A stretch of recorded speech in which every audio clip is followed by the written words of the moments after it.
Good Sunday morning, Northeast Ohio, and this is the 7th day of February, just 2 days to go before the start of the second impeachment trial of former President Donald Trump. Ohio's two Senate jurors, Rob Portman and Sherrod Brown, both took their juror oaths last month ahead of the trial, which will start Tuesday. For Brown and Portman, this is their third impeachment, splitting their votes in the House in the 1998 impeachment of Bill Clinton and splitting their votes again as Senate jurors a year ago in the first impeachment of former President Trump. Key with Senator Portman are two things: constitutionality, and he told me what would be best for the country. When he mentioned the latter, I asked him, is that not putting on the turn signal for the acquittal exit ramp? Well, I've said that from the start, John. I think two things. One, as a juror, I ought to listen to both sides, and I will. I did that last time. I'll do it again, and I'll do it in a serious way. And maybe I'll be convinced in terms of the constitutionality in a different way. But right now, I do think that's a question mark.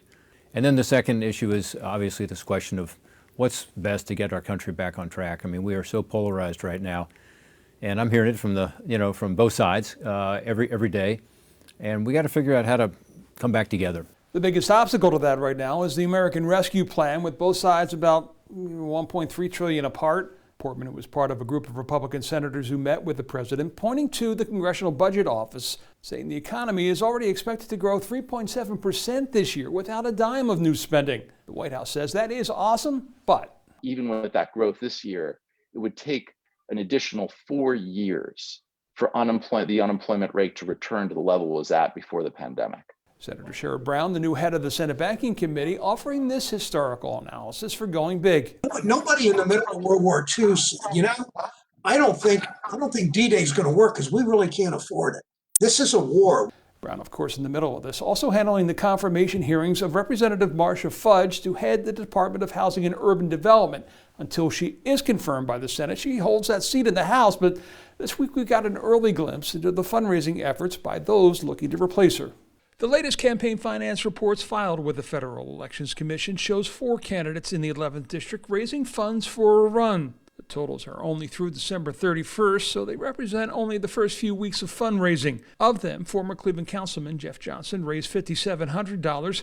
Cuyahoga County Councilwoman and Democratic Party Chair Shontel Brown had just over $40,000, while former State Senator Nina Turner got off as expected to a strong start with $647,000, with her campaign adding that January was also good. We have raised over $1 million so far, and that is from tens of thousands of small dollar donations from across the country, nearly 2,000 donors right here in Ohio. Because of Turner's role as co-chair of Bernie Sanders' presidential campaign, which raised the bulk of its money in 2016 and 2020 through small dollar donations, it was expected that she would see the same from across the country. But she believes it won't be just a question of national dollars coming into this local campaign. Although I do enjoy, because of the work that I've done across the country, support from grassroots people who can relate to the suffering in the same way that I can, relate to the needs in the same way that I can of their brothers and sisters in the 11th District in the great state of Ohio,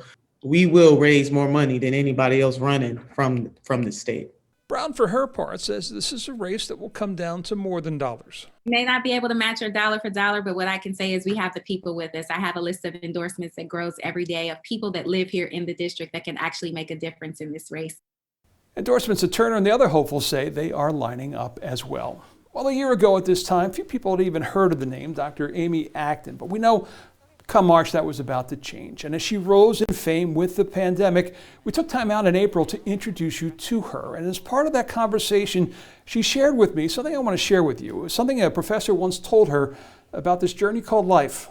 I remember him having this quote that your life seems like it's rambling all over, but then at the end, when you look back on it, it's a perfectly composed play.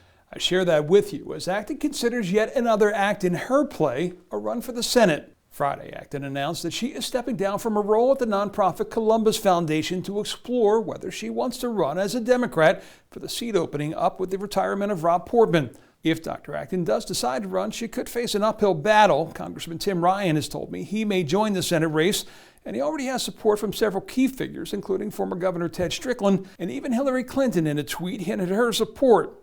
Then there's the fact that Ohio voted solidly Republican in the last election, and because there's a Democrat in the White House, it may swing that way again in the midterms.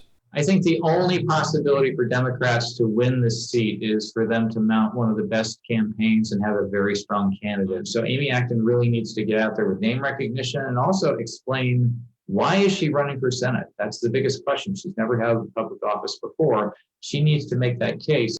All right, so back to that full circle, your life at the end is an orchestrated plaything. Consider this. Acton was put on the political map by Governor Mike DeWine. If she were to run and win, she'd join Sherrod Brown in the Senate, and Ohio would have 2 Democrats in the Senate for the first time since Cleveland's Howard Metzenbaum retired in 1994. That was, by the way, the year the Metzenbaum was replaced in the Senate by one Mike DeWine, who was replaced himself 12 years later by Sherrod Brown, which put DeWine on his eventual path to the governor's seat, where his last cabinet pick was Amy Acton. Just a circle of Ohio politics. With Democracy 2021, I'm John Kosich. Enjoy your Sunday. Stay safe.